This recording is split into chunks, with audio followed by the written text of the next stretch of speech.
The cold morning air carried the weight of silence as a group of German women stepped from the barracks of a Midwestern prisoner of war camp in early 1944.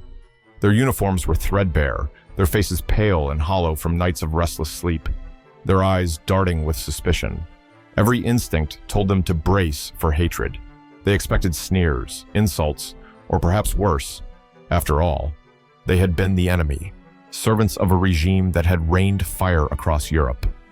And now, behind barbed wire in a foreign land, they stood exposed, waiting for contempt to fall on them like stones. But then, something happened that none of them had prepared for. Instead of cold stares or rifles raised in warning, they saw townsfolk approaching ordinary American civilians carrying trays, steaming pots, and paper-wrapped parcels. The German women stiffened, their shoulders tightening. They imagined humiliation, perhaps being forced to kneel or watch their captors eat before them. Instead, a farmer's wife with a scarf tied neatly beneath her chin stepped forward, her hands trembling only slightly, and offered a simple cup of coffee. The prisoner who stood closest hesitated, her lips quivering. Her name was Helga. Once a nurse in Hamburg before the war swept her into uniform, she expected poison in the cup or laughter at her hesitation. Yet when she looked up, the woman's eyes held no cruelty, only an unspoken invitation. Slowly, Helga reached out. The warmth of the tin mug seeped into her frozen fingers. A second later, another civilian extended a small paper bag, inside it a donut dusted with sugar. The smell was overwhelming sweet, warm, soft. For years, they had been fed slogans about decadent America, a land of chaos and greed. Yet here, at the edge of a prison camp, the supposed monsters were handing them symbols of comfort. Helga's breath caught in her throat. She dared not bite into the donut yet, for fear the moment might vanish. Her fellow prisoners exchanged uneasy glances, unsure if this was a trick or an act of mercy. It was no trick, it was kindness. This simple gesture would ripple far beyond that camp's wooden fence, searing itself into the memory of women who had thought they knew their enemy. For the guards standing nearby, lowering their rifles as they watched civilians step forward, it was a quiet reminder that strength could look like gentleness. For the German women, it was the first crack in a wall of prejudice they had carried across an ocean. And for us, watching from decades later, the scene asks a piercing question: how can hatred survive when even in war? The enemy hands you coffee and a smile. If you value stories like this, don't forget to like and subscribe. It helps preserve forgotten chapters of history. And tell us, where are you watching from? And what time is it right now? The scent of freshly brewed coffee rose into the crisp winter air, mingling with the sound of boots crunching against gravel. To the women behind the wire, this aroma was as strange as it was intoxicating. For months, they had known only military rations, hard biscuits, watery soup, and the occasional stale bread. What now wafted toward them was different. It was the smell of comfort, of homes they had never seen, of kitchens alive with laughter rather than sirens. And then, the donuts appeared, stacked on simple trays and wrapped in wax paper. They were golden, still warm from the fryer, glistening with sugar. To an American, it was an everyday indulgence, something to accompany morning coffee before heading to work. To a German prisoner, especially a woman accustomed to ration lines in bombed-out cities, it was a revelation. This was not survival food. This was abundance. One of the younger women, Anna, barely 20, recalled her diary entry from 1942 in Cologne, where she wrote of trading half a loaf of black bread for a single egg. She whispered to the woman beside her, "They waste flour on sweets." Her voice cracked between envy and disbelief. To Anna, a donut was not just food, it was proof of another world entirely, one where resources seemed endless and kindness was offered freely. The Americans who handed them over did not see it as extraordinary. To them, coffee and donuts were symbols of everyday life. During the war, factory workers often began shifts with a cup of strong coffee, fueling the endless production of trucks, rifles, and bombers. The Red Cross distributed them at train stations for soldiers shipping out. Police precincts and firehouses brewed gallons each morning, even in wartime. The ritual of coffee and donuts was as American as the flag itself. To the German women, however, these humble gifts spoke louder than speeches. No pamphlet or propaganda film could have dismantled the image of America as quickly as the taste of sugar on the tongue. Behind them, a few guards exchanged small smiles, understanding the weight of the moment. One older man, Sergeant Robert Keene, would later remark in a letter to his wife, "Strangest thing I ever saw. These women came out looking like ghosts. Then they held coffee like it was gold." A pastry made them forget the barbed wire for a minute. For a fleeting moment, the prison yard transformed. The crackle of rifles was replaced by the clink of mugs. The bitterness of war seemed to dissolve in the sweetness of fried dough. It was not a feast, but it was something more enduring, a taste of normalcy, extended across enemy lines. And so, what began as a simple offering of coffee and donuts became a cultural collision, German prisoners tasting, perhaps for the first time, what America truly was. They had been told since girlhood that America was a land of corruption, a place where greed and violence ruled unchecked. Nazi propaganda films showed caricatures of Americans as lazy, immoral, even barbaric. For years, the women had believed these images, repeated often enough to feel like truth. Yet here they were, standing at the edge of a dusty camp in Iowa in 1944, confronted not with demons, but with smiling civilians offering comfort. The moment was too surreal to process. Some of the prisoners exchanged nervous glances. Could it be a trick? Was this coffee poisoned? The donuts laced with some cruel joke? But as the minutes passed, as the steam rose gently into the cold morning and the Americans lingered with soft, awkward smiles, the fear gave way to silence, the silence of disbelief. Frau Margarete Weber, once a schoolteacher from Dresden, clutched her mug so tightly that her knuckles whitened. She whispered in her native tongue, "How can this be? They treat us better than our own soldiers."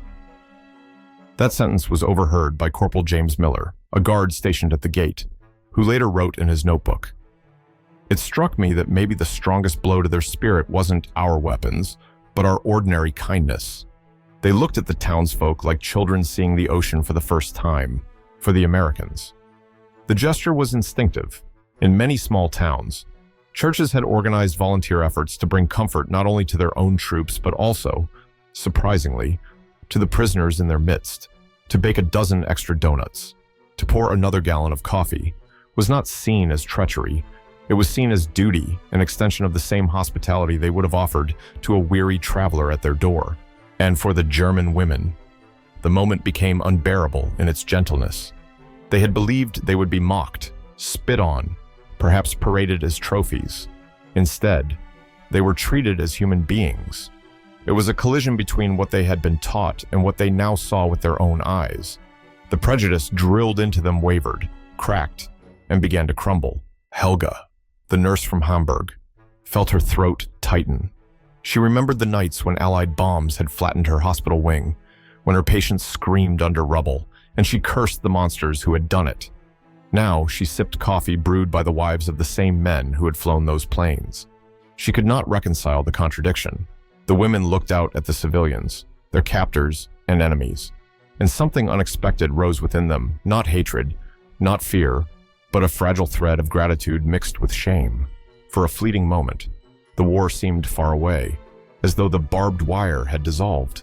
And in that fragile silence, prejudice cracked like ice underfoot, leaving only questions.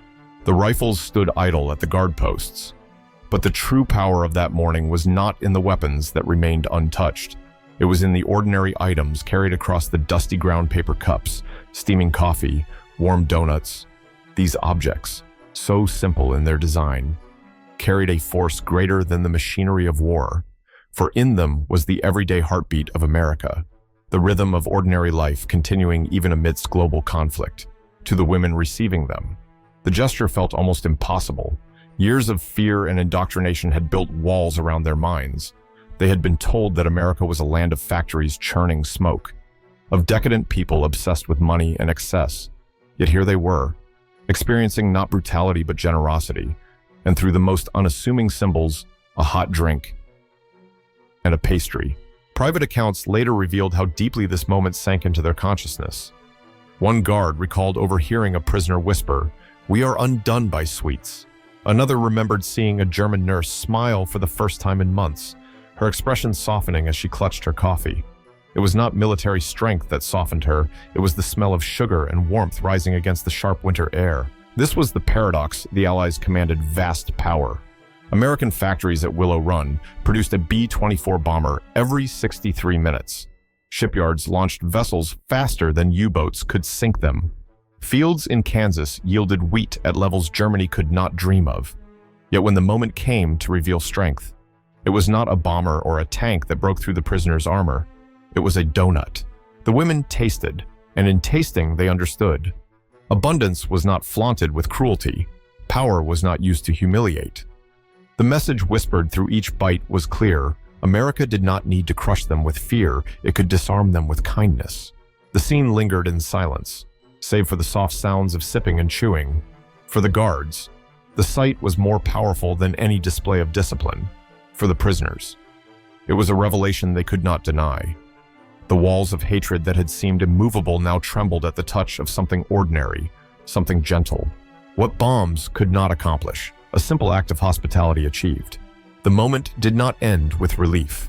It deepened into something heavier, something that pressed against the women's hearts with a quiet force. As mugs of coffee passed hand to hand, as sugar clung to trembling lips, the reality of kindness became unbearable.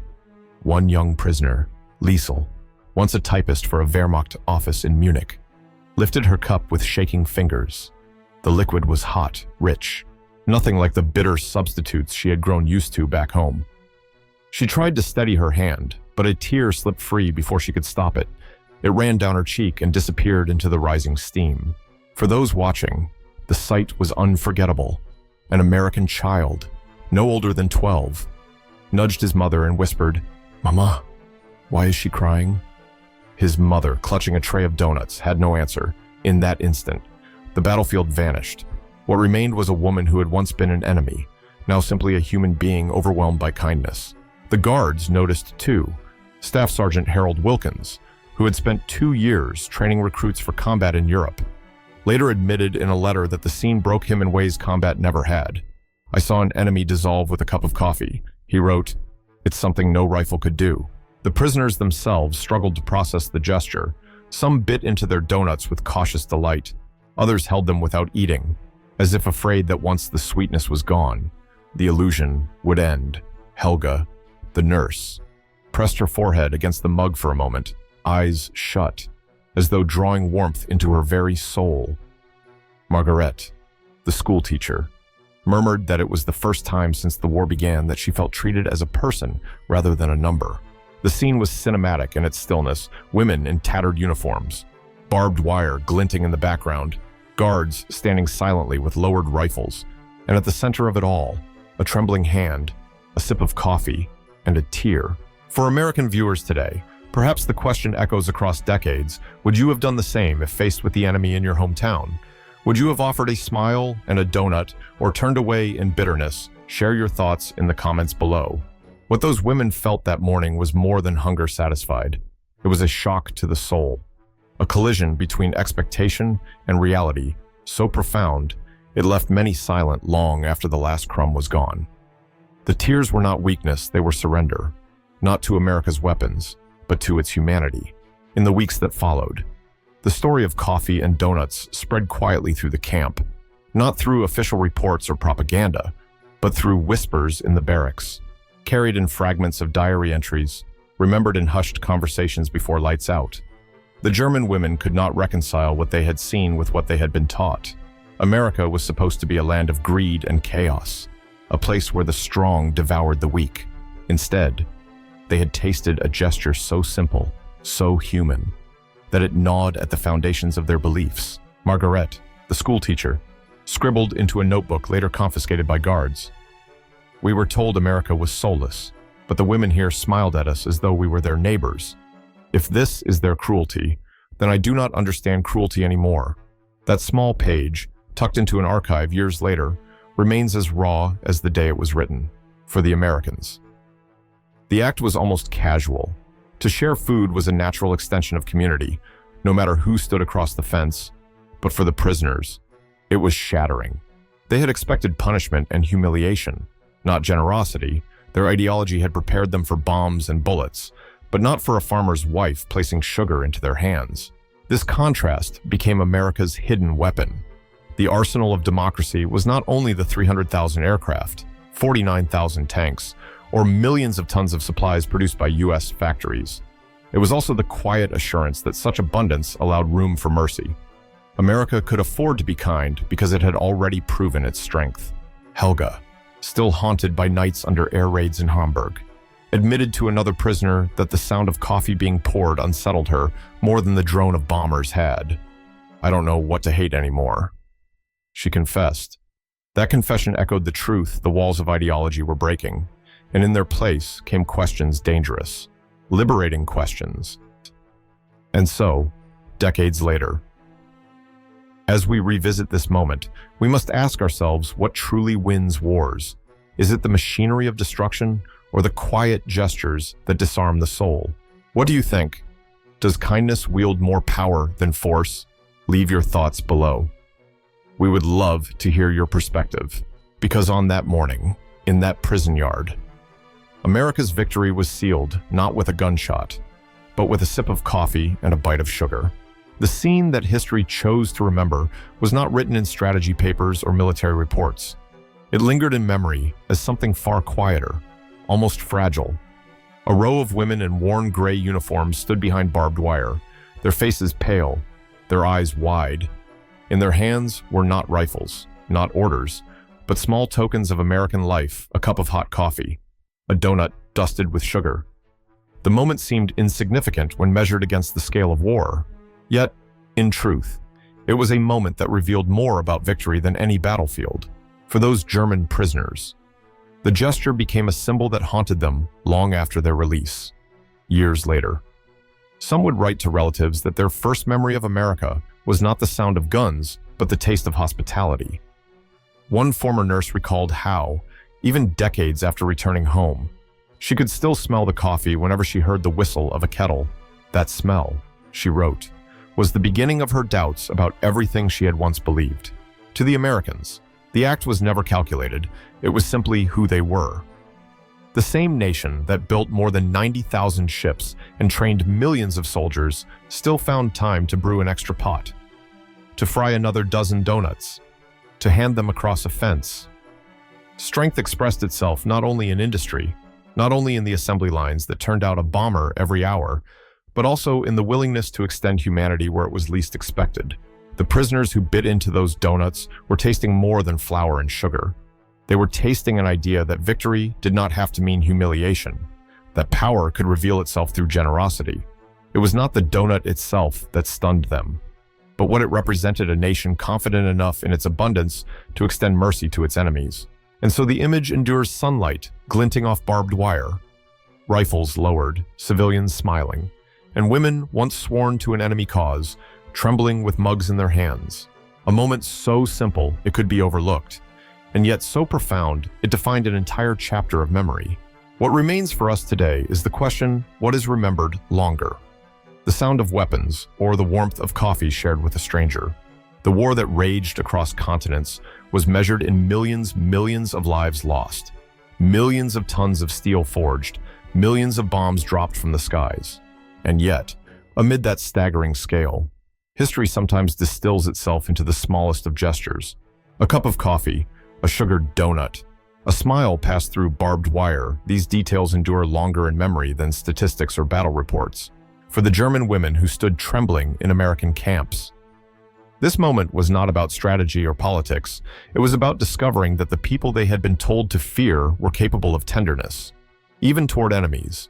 That realization planted doubts in hearts once hardened by propaganda, doubts that later grew into something more: respect, admiration, even the seeds of reconciliation.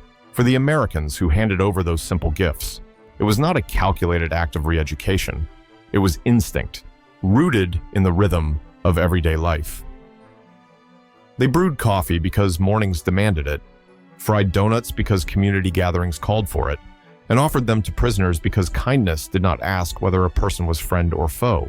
Years later, some of these women would write that their memory of America was forever tied to that morning.